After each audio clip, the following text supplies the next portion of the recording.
বুঝলি মালতী, বাংলার সভ্যতা, বাংলার সংস্কৃতি বলে আর কিছু রইল না রে। কেন, আবার কি হলো? এই দেখ না, কলকাতা মেট্রোর একটা স্টেশনে কদিন আগে একটা ছেলে আর একটা মেয়ে প্রকাশ্যে সবার সামনে দুজনে দুজনকে চুমু খেয়েছে। ছ্যা ছ্যা ছ্যা ছ্যা। আমাদের বাংলা এটা ভাবলে রীতিমতো কষ্ট হয় জানিস।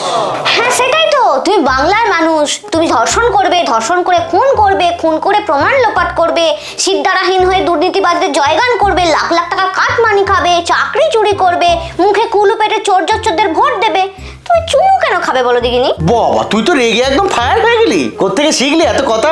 হ্যাঁ, তোরও কি চুমু খাওয়ার ইচ্ছে হচ্ছে নাকি? তা খাবি, খা না, সবার সামনে কেন খাবি? আড়ালে গিয়ে খা। আড়াল করলেই কি সব মিটে যায় দাদা বাবু?